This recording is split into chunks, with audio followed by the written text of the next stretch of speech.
韩国的一所高校里出现了一个无恶不作的校霸，看不顺眼的男同学全被活活勒晕，而被他喜欢的女同学就更倒霉，拽着头发在学校拖行。为了满足变态的癖好，校霸还教唆同学进行暴力游戏，让被霸凌者只能出剪刀，每输一次就要挨一巴掌。校霸还将全部过程进行广播，老师们为了保住饭碗都不敢出声。更过分的是，校霸甚至还羞辱同学家人，把同学的奶奶卖的东西扔到地上，然后逼他全部吃掉。为了保护奶奶，同学跪在地上吃掉了所有寿司。可即使这样，校霸还是将他暴揍了一顿。所有人心中都充满恐惧，如同活在噩梦之中。直到这天，学校迎来了一位新的实习老师慧敏，同学们看到他都亲切地称呼为备胎。原来上任老师因为遭受校霸猥亵，导致其跳楼自杀。但他们不知道的是，这个看上去温文尔雅的女老师，实际上是一名跆拳道高手，不但获奖无数，还有希望代表韩国参加世界比赛。可为了替父亲偿还高额赌债，被迫打了一场假拳，因此失去了大好前程。生活所迫下，隐藏身份任职教师。为了尽快转正，慧敏收敛了脾气，但第一天上班就遭猥琐主任骚扰。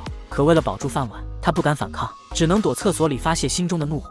好心的李部长提醒她，在学校里要小心翼翼，那就是校霸狗蛋，任何与他有关的事情都要假装视而不见。慧敏奇怪为何老师要惧怕一个学生，很快他就明白了原因。这天他目睹狗蛋用垃圾袋套住同学的头，原本路见不平的慧敏却躲到墙角，脑海里回想李部长的忠告。可当看到狗蛋一脚踹飞同学后，慧敏终于忍不住了。就在他冲出去时，却被一个学生拦下。从学生口中得知，狗蛋家跟学校财阀关系匪浅，父亲是检察官，母亲还是名律师，所以他才如此嚣张。然而意犹未尽的狗蛋准备跳起踹在同学脸上，慧敏知道这动作可能致命，狗蛋舔了舔嘴角，用尽全身力气冲了过去。然而慧敏还是出手了，他佯装打电话路过。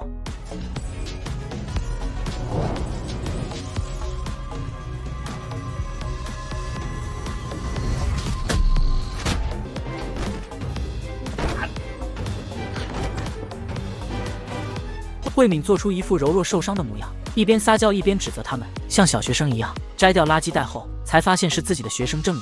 他假装责骂郑宇，让其回教室领罚。等郑宇离开后，狗蛋凶狠地盯着慧敏，他的眼里竟流露出杀气。为了度过试用期，慧敏假装受伤，潇洒离开了这里。可吃别的，狗蛋却将怒火发泄到跟班身上。隔天，郑宇主动找到慧敏寻求帮助，自己明明才是受害者，可校长和班主任却劝他转学，也曾尝试过报警，可警方都以证据不足不予立案，反而遭到更加严重的报复。现在他唯一的希望只有慧敏，可慧敏内心十分纠结。回家后，他试图说服自己，那么多正式老师都视而不见，自己一个实习老师逞什么英雄？慧敏想了一夜，还是把狗蛋的恶行匿名投诉到教育局。隔天举报信就传遍校园，可全体师生却陷入恐慌。很快，狗蛋的母亲就赶到学校，她质问是哪个老师想毁了他宝贝儿子的前途，今天如果不说清楚，就拿所有老师开罪。见到校长和李部长都被胖揍，众人被吓得不敢吱声。为了不连累他人，慧敏唰的一下跪到地上，主动承认是自己举报的，换来的却是女人的侮辱，还扬言要开除他。부엌에서 굴러먹다 온 개뼈가루가 치는 분번담는 기집애 같은 거. 慧敏听后只能不停地道歉，而此时的狗蛋竟就在外面看着一切。他告诉朕，谁也不能把你从我身边抢走。就在慧敏还在为丢了工作发愁时，狗蛋竟找到校长，用命令的口气让他不要开除慧敏，因为他想到了更好玩的。殊不知他将为自己的决定付出代价。校霸白天欺负同学，晚上又盯上老师，一把将老师揽到怀里，撩开头发让他乖乖听话。老师挣扎着起身，但又被强行拉回。一旁的小跟班们立马起哄拍下照片，嘴里不停说着猥亵之词。慧敏竭力控制内心的怒火，在离开前，他们还拿照片施加威胁，让他放弃报警。慧敏失魂落魄地走在回家的路上，被一个醉汉撞了一下。他不仅没有道歉，还一巴掌盖到慧敏头上，嘴里骂骂咧咧地叫他道歉。慧敏再次忍了下来，谁知对方却越发嚣张，一下一下戳着他的脑袋。他不明白自己做错了什么，为了他们的乐趣，这些不遵守规则秩序的人一次次踩他越界。想到这，慧敏再也按捺不住心中的怒火。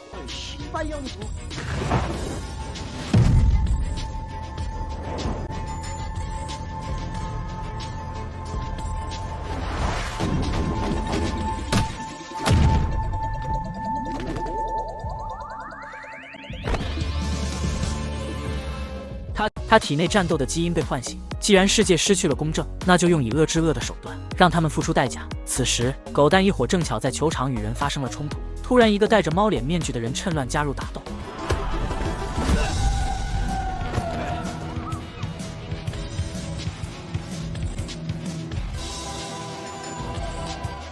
这一击让他无比畅快，狗蛋觉得丢了面子，气急败坏地冲上去跟他厮打在一起。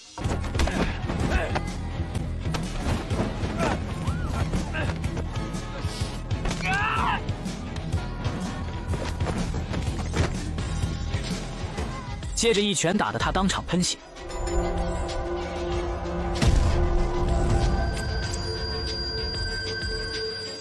就在狗蛋还想冲上去时，警察赶了过来，众人被吓得四处逃窜。这场酣畅淋漓的战斗让慧明痛快不已。隔天，狗蛋被人暴揍的事就在学校传开，老师们围在一起吃瓜，慧明也装作若无其事的加入，学生们更是开心极了，还在校内画满了可爱的猫脸，甚至有胆大的还画到狗蛋桌上，吃瘪的他无处发泄，带着小跟班到路上飙车，气急败坏的拿他们出气。他们清楚的知道此时需要一个出气筒，要不遭殃的就是自己。于是他们提议将振宇带出来，他们扒光振宇的衣服，在他身上写满侮辱猫脸的词汇，用垃圾袋蒙住他的脑袋，限他5分钟内买回炸鸡，否则就要去报复他奶奶。振宇不敢反抗，一路朝炸鸡店狂奔。而就在炸鸡店兼职的小胖目睹这一幕，急忙找到慧明老师，让他去台球室解救振宇。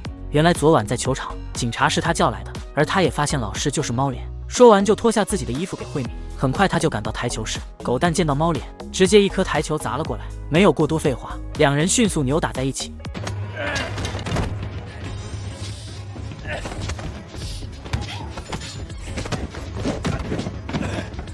但狗蛋依旧不是对手，慧明一脚重重的飞踹上去，跟着又是一脚，再次将狗蛋打到吐血。就在这时，振宇拿着刀回来了，他眼中只有愤怒，想要和狗蛋同归于尽，不顾一切的冲过去。慧敏及时上去挡下了致命一击，当然他不是想救狗蛋，只是不想振宇酿下大错。他无助的在地上怒吼，长期的霸凌都快把他逼疯了。炸鸡店老板赶到现场，把振宇拖走，他大喊让狗蛋去死。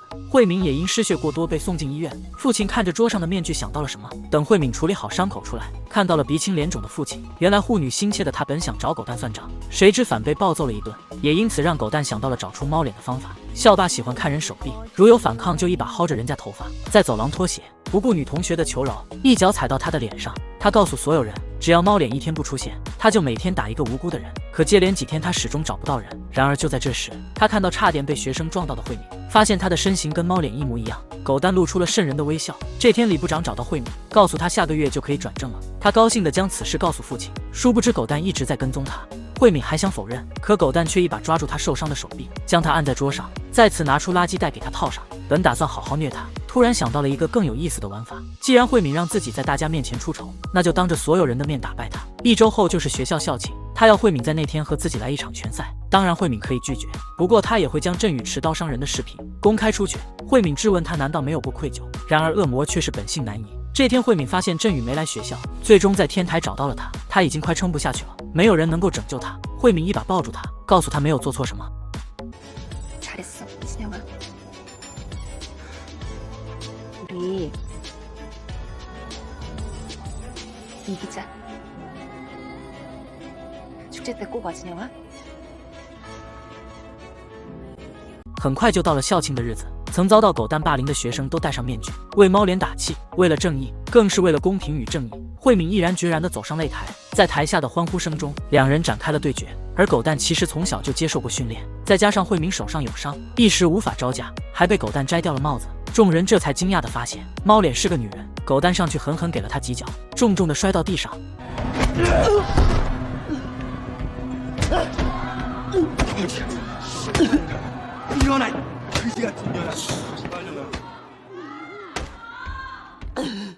看着人群中的振宇，慧敏知道自己不能输，迅速一把锁住狗蛋的脚。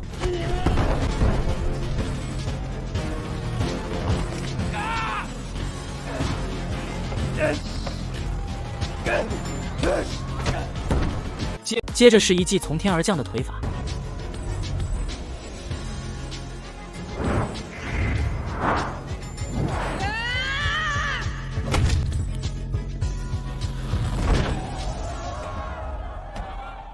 又借助围绳踹飞狗蛋。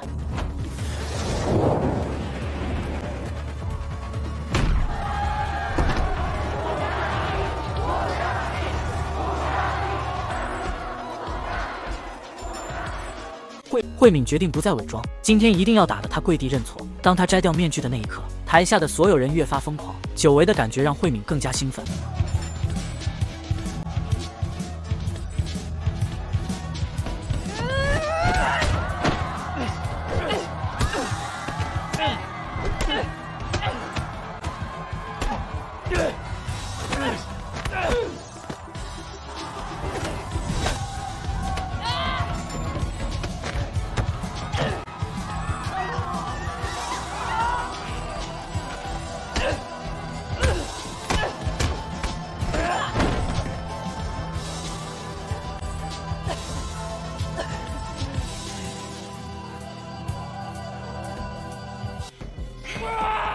왔어.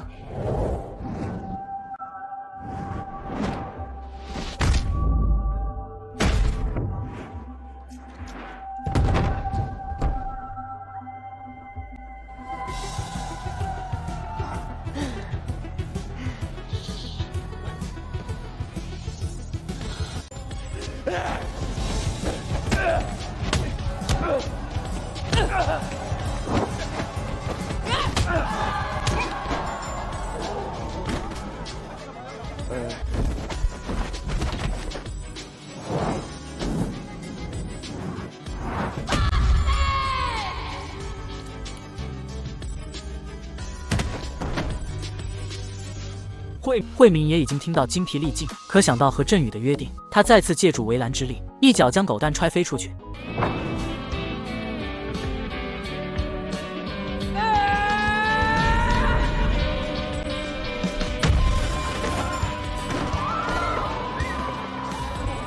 恰巧跪到振宇面前，慧敏下来抓住他的脑袋。恰巧跪到振宇面前，慧敏下来抓住他的脑袋，让他跟振宇道歉。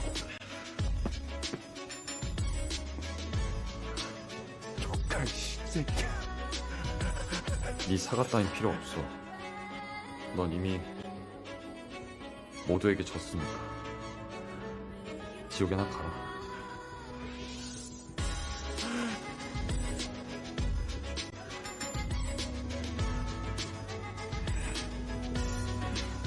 就在慧明准备离开时，不知悔改的狗蛋还想偷袭。闭着你们！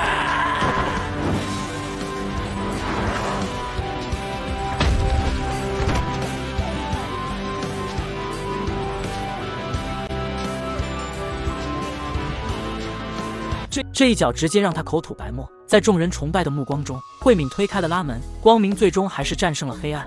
在慧敏的帮助下，振宇再次起诉狗蛋，而这次他的小跟班们也站了出来，也将带着霸凌视频出庭作证，把狗蛋送进监狱后，慧敏也来到新的学校。然而有人的地方就有阶级，